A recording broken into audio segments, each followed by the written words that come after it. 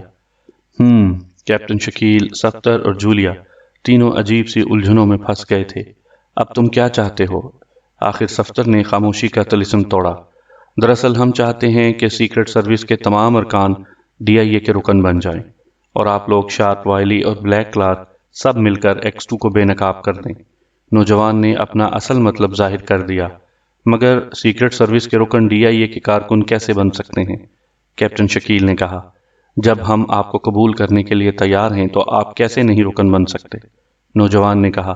آپ کا مطلب یہ ہے کہ ہم سیکرٹ سروس کے رکن رہنے کے باوجود DIA کے لیے کام کریں؟ سفتر نے سوال کیا۔ جی ہاں، اور اس کے عوض DIA آپ کو آپ کا منہ مانگا معاوضہ اور مراد دے گی، نوجوان نے کہا۔ ہمیں کس کے تحت کام کرنا ہوگا؟ جولیا نے سوال کیا۔ چیف کے تحت، نوجوان نے چیف کا نام بڑے مؤدبانہ انداز میں لیتے ہوئے کہا۔ چیف کا نام کیا ہے؟ کیپٹن شکیل نے سوال کیا، اور نوجوان کیپٹن شکیل کے اس سوال پر مسکرا پڑا، اور اس نے مسکراتے ہوئے ہی جواب دیا، چیف کا نام چیف ہے۔ تم چیف کو جانتے ہو؟ سفتر نے پوچھا۔ آپ لوگ کہیں یہ کوشش تو نہیں کر رہے کہ میں DIA کے متعلق تمام معلومات آپ کو مہیا کر دوں اور آپ ان معلومات کو ایکس2 تک پہنچا کر سرخ روح ہونے کی کوشش کریں؟ نوجوان کیپٹن شکیل اور سفتر کا مقصد سمجھ گیا تھا۔ اوہ، ایسا نہیں ہے، بلکہ ہم DIA میں شامل ہونے کا فیصلہ کرنے سے پہلے اس کے متعلق تمام بنیادی باتیں سمجھ لینا چاہتے ہیں۔ صفدر نے جواب دیا، آپ ڈی آئی اے کے متعلق اتنا سوچ لیں کہ ڈی آئی اے کو معلوم ہے کہ ایکس 2 نے رانا ہاؤس میں آپ لوگوں سے کیا گفتگو کی اور آپ لوگ دراصل کون ہیں اور کس ہوٹل میں ٹھہرے ہوئے ہیں۔ نوجوان نے انہیں بتلایا اور وہ واقعی ڈی آئی اے کی گہری تنظیم کے قائل ہو گئے۔ اچھا، ہم سوچیں گے۔ جولیا نے اب بات ختم کرنا چاہی۔ میں 1 گھنٹے بعد ٹیلی فون کر کے آپ لوگوں کا فیصلہ معلوم کر لوں گا۔ شمولیت کے سلسلے میں آپ کا علیحدہ گروپ قائم کر دیا جائے گا اور آپ میں سے ہی کسی کو اس گروپ کا انچارج بنا دیا جائے گا۔ آپ کو براہ راست چیف کی طرف سے احکامات ملیں گے۔ شمولیت نہ کرنے کے سلسلے میں اتنا بتلا دوں کہ ہوٹل کا یہ کمرہ صرف 1 سیکنڈ میں اڑایا جا سکتا ہے۔ اچھا، اب اجازت۔ نوجوان نے بڑی سنجیدگی سے کہا اور پھر پروقار انداز میں چلتا ہوا کمرے کا دروازہ کھول کر باہر نکل گیا۔ صفدر، اس کا تعاقب کرو، کیپٹن شکیل نے کہا۔ صفدر چونک کر اٹھ کھڑا ہوا۔ اس نے تیزی سے کمرے سے باہر قدم رکھا اور پھر گیلری کو سنسان دیکھ کر وہ نیچے سیڑھیاں اترتا چلا گیا۔ جیسے ہی صفدر نظروں سے غائب ہوا، وہی نوجوان قریب کے کمرے سے نمودار ہوا۔ اس نے مسکراتے ہوئے ایک نظر سیڑھیوں پر ڈالی اور پھر دوسری طرف مڑ کر تیز تیز قدم چلنے لگا۔ تھوڑی دیر بعد وہ نوجوان کچن کے راستے ہوٹل سے باہر نکل جانے میں کامیاب ہو گیا۔ ظاہر ہے صفدر کو ناکام لوٹ کر آنا پڑا۔ شارپ وائلی اور بلیک کلارک جیسے ہی کمرے میں داخل ہوئے، کمرے میں بیٹھے ہوئے 4 افراد جنہوں نے اپنے چہرے نقابوں کے پیچھے پوشیدہ رکھے تھے، ان کے استقبال کے لیے اٹھ کھڑے ہوئے۔ یہ مقامی ڈی آئی اے کے سربراہ تھے۔ شارپ وائلی اور بلیک کلارک دونوں خالی کرسیوں پر بیٹھ گئے۔ ان کے بیٹھتے ہی باقی افراد بھی بیٹھ گئے۔ دوستو، ہم جانتے ہیں کہ اس ملک میں آپ کی تنظیم کی جڑیں انتہائی گہری ہیں اور آپ نے ہمارے سابقہ پلان میں ہماری جس بے دریغ طریقے سے مدد کی ہے، ہم اس کے لیے آپ کے بے حد مشکور ہیں۔ ہمیں افسوس ہے کہ ہمارا پلان فیل ہو گیا اور نتیجے میں ایک تو ہمارا سب سینٹر ہمارے ہاتھ سے ہمیشہ کے لیے نکل گیا ہے، دوسرا ہمارے کئی بہترین ساتھی اپنی جان سے ہاتھ دھو بیٹھے ہیں۔ اب ہم ایک بار پھر اکٹھے ہوئے ہیں اس لیے کہ آپ کے سامنے اپنا پلان رکھیں۔ میں سمجھتا ہوں کہ یہ پلان ہر لحاظ سے مکمل اور جامع ہے، اور اگر ہم نے اس پلان پر کامیابی سے عمل کر لیا تو کوئی وجہ نہیں کہ ایکس 2 ہماری مٹھی میں نہ ہو۔ شارپ وائلی نے باقاعدہ تقریر کرتے ہوئے کہا، پلان کی تفصیل بتلائیے، ایک نقاب پوش نے کھڑے ہو کر پوچھا۔ شارپ وائلی نے بلیک کلارک کی طرف اشارہ کیا اور بلیک کلارک نے ایک فائل نقاب پوشوں کے درمیان رکھ دی۔ شارپ وائلی اور بلیک کلارک دونوں خاموشی سے بیٹھ کر نقاب پوشوں کی طرف دیکھنے لگے۔ فائل میں عبارت کے ساتھ ساتھ مختلف نقشے بھی بنے ہوئے تھے۔ نقاب پوش مل کر بغور اس فائل کو پڑھتے رہے۔ تمام فائل کا مطالعہ کرنے کے بعد انہوں نے ایک طویل سانس لی اور فائل بند کر دی۔ کیا خیال ہے، کیسا پلان ہے یہ؟ شارپ وائلی نے پوچھا۔ بہترین اور انتہائی جامع پلان ہے۔ ہم سب متفقہ طور پر آپ کے ذہنوں کی داد دیتے ہیں۔ جیسا آپ کے متعلق سنا کرتے تھے، آپ دونوں کو ویسا ہی پایا، ایک نقاب پوش نے خوش آمدانہ لہجے میں کہا۔ اب آپ لوگ اس پلان پر عمل درآمد کی تیاری کریں۔ بلیک کلارک جو ان خوش آمدی باتوں سے انتہائی نفرت کرتا تھا بول پڑا، جی ہاں، آپ بے فکر رہیں، آج سے ہی اس پلان پر عمل درآمد شروع ہو جائے گا اور کلائمیکس پر آپ کو اطلاع کر دی جائے گی۔ ایک نقاب پوش نے ان دونوں کو تسلی دیتے ہوئے کہا، اوکے، ہم چلتے ہیں، فریکوینسی 63 ایسٹ 4 نارتھ 6 پر ہم سے رابطہ قائم کریں۔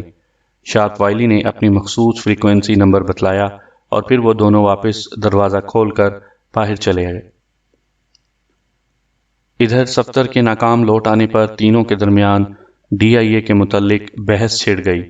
جولیا کسی قیمت پر بھی ڈی آئی اے میں شامل ہونے کے لیے راضی نہیں تھی، البتہ صفدر اور کیپٹن شکیل نیم رضامند تھے۔ ایکس 2 ہمیں کسی قیمت پر بھی معاف نہیں کرے گا، جولیا نے ان دونوں کو نیم رضامند دیکھ کر غصے سے چیختے ہوئے کہا۔ کیپٹن شکیل بغیر کوئی جواب دیے اٹھا اور پھر اس نے خوب اچھی طرح کمرے کی ایک ایک انچ جگہ چھان ماری، مگر کہیں بھی ڈکٹا فون کا نشان نہ ملا۔ صفدر اور جولیا خاموشی سے یہ تمام کارروائی دیکھ رہے تھے۔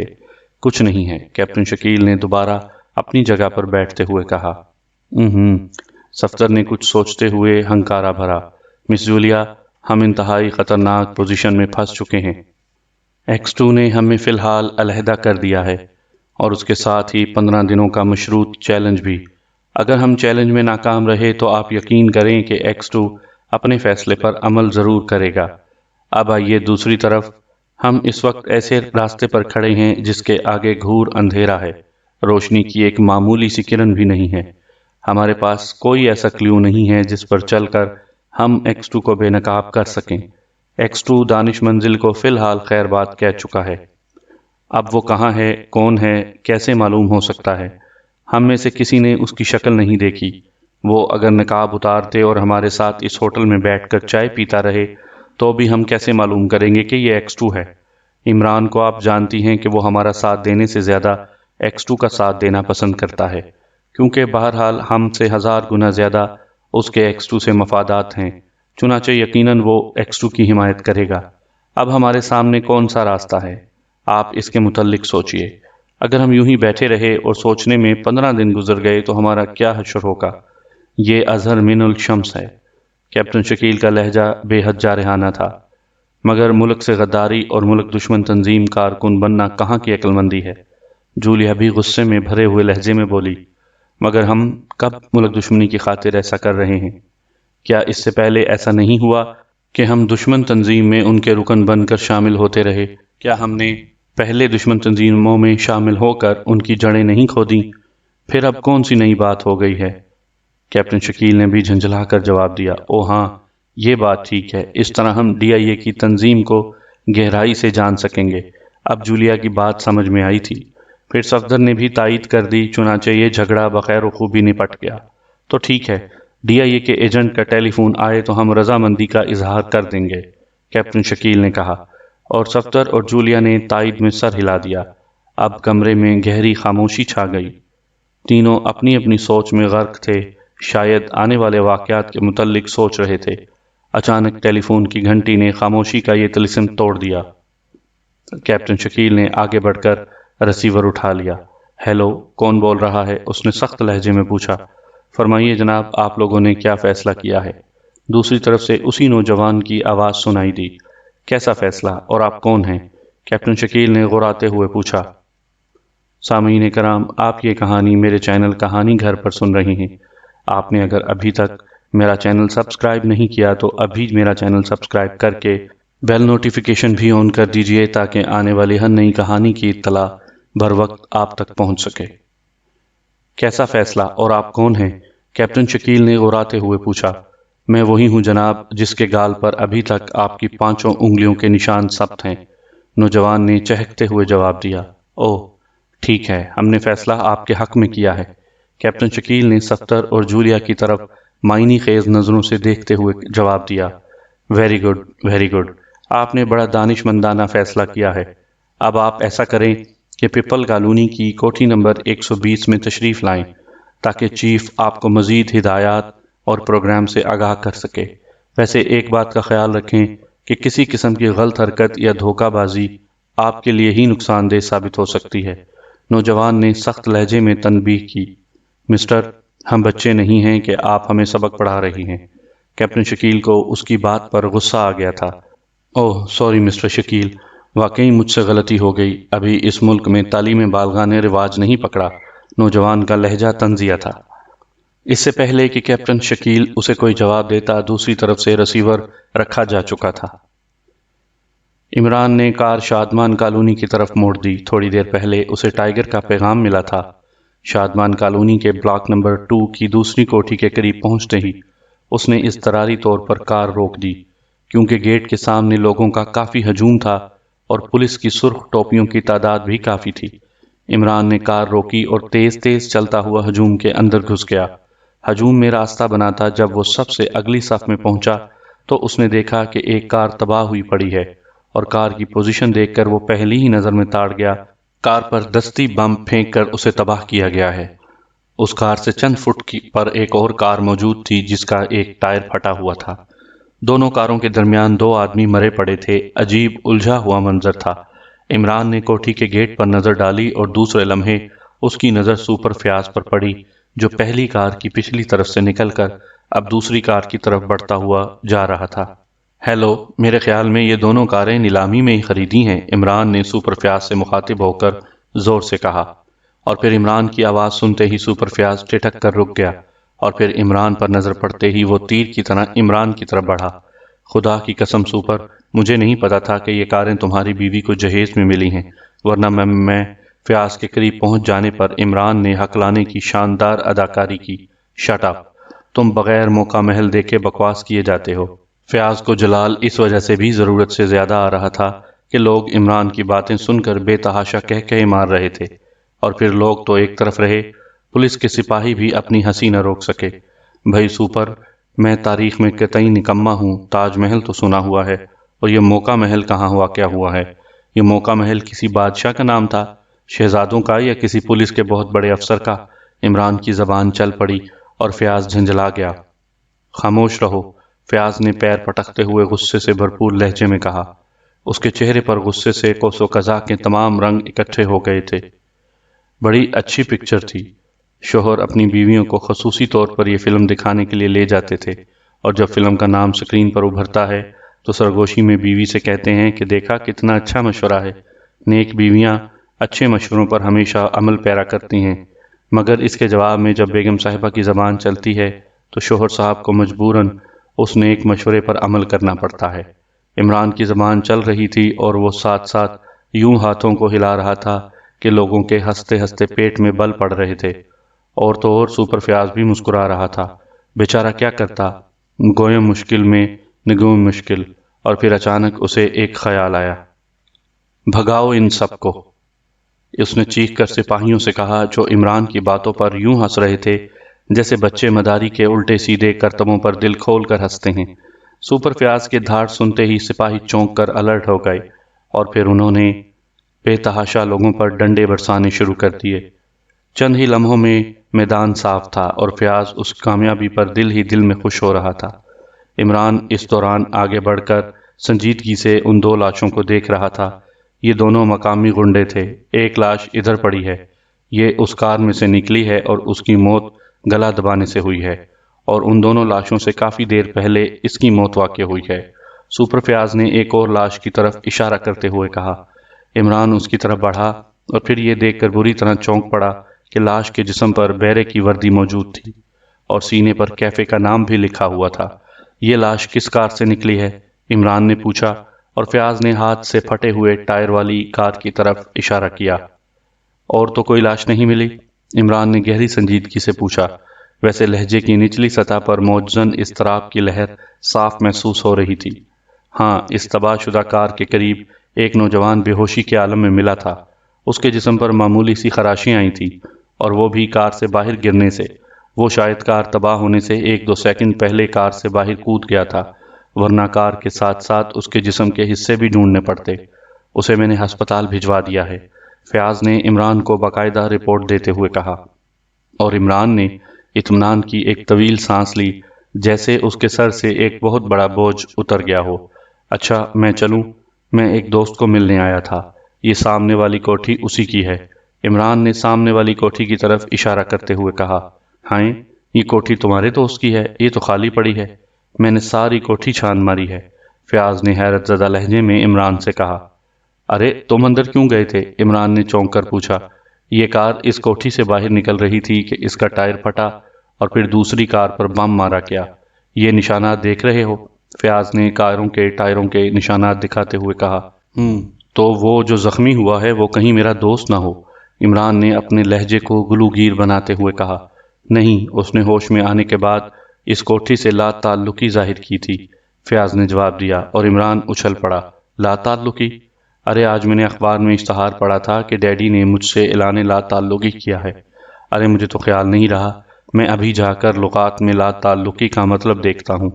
ویسے میرے خیال میں پرانے زمانے میں جاگیرداروں کو تعلق دار کہا جاتا تھا، یہ لا تعلقی شاید جاگیرداری کو کہتے ہوں گے، عمران نے کہا، اور پھر فیاض کو حیرت زدہ چھوڑ کر تیزی سے دوڑا، اور پھر فیاض کی رکو رکو رک جاؤ خبردار کی آوازوں پر کان دھرے بغیر دوڑتا ہوا اپنی کار کا دروازہ کھول کر سٹیئرنگ سیٹ پر بیٹھ گیا۔ دوسرے لمحے اس کی کار نے تیزی سے ٹرن لیا اور واپس شہر کی طرف دوڑتی چلی گئی۔ عمران کی تسلی ہو گئی تھی کہ ٹائیگر کو کوئی خطرہ نہیں تھا، ہسپتال جانا فضول تھا، کیونکہ ظاہر ہے کہ مرہم پٹی کے بعد ٹائگر نے پہلی کوشش ہسپتال سے فرار ہونے کی ہوگی۔ عمران کار دوڑاتا گیا اور پھر تھوڑی دیر بعد اس نے کار مین روڈ سے ایک بائی روڈ پر ڈال دی۔ تھوڑی دور جا کر اس نے کار روکی اور پھر کار سے اتر کر آگے بڑھنے لگا، اور جلد ہی اسے اس کیفے کا بورڈ نظر آ گیا جس کا ذکر ٹائگر نے اپنی رپورٹ میں کیا تھا اور جس کا بیج اس نے مردہ بہرے کے سینے پر لگا ہوا دیکھا تھا۔ کیفے کا دروازہ کھلا ہوا تھا۔ عمران کیفے میں داخل ہو گیا۔ کیفے میں کوئی خاص رونق نہیں تھی، اکا دکا میزیں آباد تھیں۔ کاؤنٹر پر ایک آدمی بیٹھا نظر آ رہا تھا۔ کاؤنٹر کے ساتھ ہی عمران کو وہ دروازہ بھی نظر آ گیا جو تہ خانے میں جاتا تھا اور جس کے متعلق ٹائگر نے وضاحت کی تھی۔ عمران سیدھا کاؤنٹر کی طرف گیا اور پھر اس نے قریب جا کر دونوں کوہنیاں کاؤنٹر پر ٹکائیں اور بڑے پراسرار انداز میں کاؤنٹر مین کی آنکھوں میں گھورنے لگا۔ کاؤنٹر مین اس طرح عمران کے گھورنے سے نروس سا ہو گیا۔ عمران کی آنکھوں سے اسے بجلی کی لہریں سے نکلتی ہوئی نظر آ رہی تھیں اور اسے ایسا محسوس ہو رہا تھا جیسے اس کے ارد گرد سمندر کی موجیں سر پٹک رہی ہوں۔ ایک عجیب سی خوابناک دھند اس کے ذہن پر قبضہ جمانے لگی۔ کاؤنٹر مین نے بڑی کوشش کی کہ وہ عمران کی آنکھوں میں دیکھنے کے بجائے اپنی توجہ دوسری طرف کر لے، مگر بے سود۔ چند لمحوں بعد عمران سانپ کی طرح پھنکارا، تم میرے حکم کی تعمیل کرو گے، جو میں کہوں گا ویسے ہی کرو گے۔ اور کاؤنٹر مین کو یوں محسوس ہوا جیسے کہ ایک نادیدہ قوت اس کے اعصاب پر کنٹرول کر چکی ہو۔ میں حکم کی تعمیل کروں گا، بے اختیار اس کے منہ سے نکلا۔ مجھے تہ خانے میں لے چلو۔ عمران نے سابقہ لہجے میں اسے حکم دیا اور پھر اس سے نظریں ہٹا کر کیفے پر طائرانہ نظریں ڈالنا شروع کر دیں۔ کاؤنٹر مین ایک دو لمحوں تک اپنی جگہ پر بے حس و حرکت کھڑا رہا اور پھر اچانک چونک کر بولا، چلیے جناب، میں آپ کو تہ خانے میں لے چلتا ہوں۔ اس کا لہجہ بے حد مؤدبانہ تھا اور اس کی آواز سے یوں محسوس ہو رہا تھا جیسے وہ کہیں دور سے بول رہا ہو۔ عمران مسکرایا اور پھر اس نے اسبات میں سر ہلا دیا۔ کاؤنٹر مین نے کاؤنٹر کی دراز کھول کر ایک چابی نکالی اور پھر اس دروازے کی طرف مڑ گیا۔ اس نے چابی سے آٹومیٹک لاک کھولا اور پھر عمران کو لیے دروازے کے اندر چلا گیا۔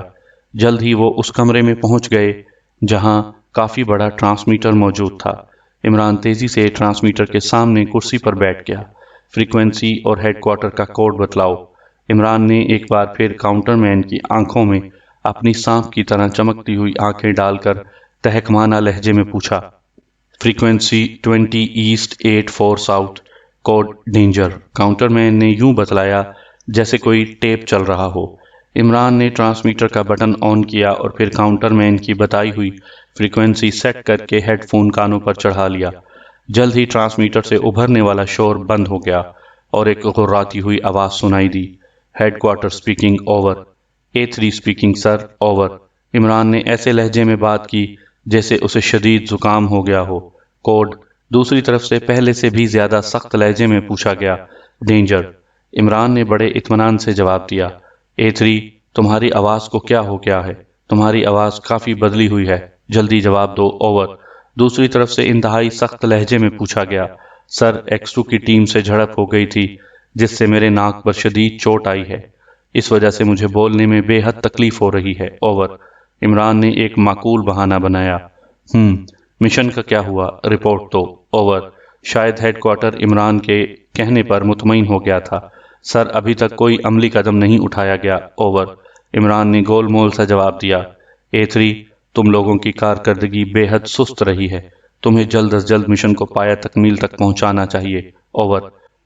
ہیڈ کوارٹر کی طرف سے بولنے والے کا لہجہ لمحہ بہ لمحہ سخت ہوتا جا رہا تھا، سر کوئی لائن آف ایکشن ہی سمجھ میں نہیں آ رہی، اوور۔ عمران نے جان بوجھ کر یہ فقرہ کہا، نمبر A اور نمبر 2 کیا کر رہے ہیں؟ کیا اس ملک میں جا کر ان کی تمام صلاحیتیں ختم ہو گئی ہیں، اوور۔ ہیڈ کوارٹر نے دھاڑتے ہوئے پوچھا۔ عمران سمجھ گیا کہ A اور 2 کا اشارہ شارپ وائلی اور بلیک کلارک کے متعلق ہے۔ سر میں کیا کہہ سکتا ہوں، ہم تو ان کے پابند ہیں، ہمیں اگر کھلی اجازت دی جائے تو ہم اپنی مرضی سے اس کیس سے نپٹ لیں، اوور۔ عمران نے بات بنائی۔ جواب میں چند لمحوں تک خاموشی رہی، پھر آواز آئی، ٹھیک ہے، میں انہیں بھی آرڈر دے دیتا ہوں کہ وہ علیحدہ کام کریں اور تم علیحدہ کام کرو۔ ہاں اگر انہیں ضرورت پڑے تو تم انہیں ہر قسم کی امداد دینے کے پابند ہوگے، اور تم دونوں پارٹیوں کے درمیان تصادم نہیں ہونا چاہیے۔ تم دونوں فریق ایک دوسرے کو روزانہ کارکردگی کی رپورٹ دو گے۔ میں تمہیں بطور DIA کے سربراہ تمام اختیارات دیتا ہوں، اوور۔ دوسری طرف سے احکام صادر کیے جانے لگے اور عمران کی آنکھیں مسرت سے چمکنے لگیں کیونکہ وہ اپنے مقصد میں کامیاب ہو گیا تھا۔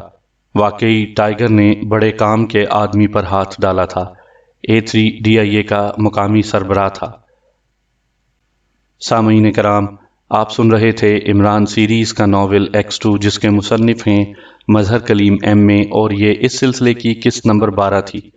مجھے امید ہے آپ کو میری یہ کاوش پسند آئی ہوگی۔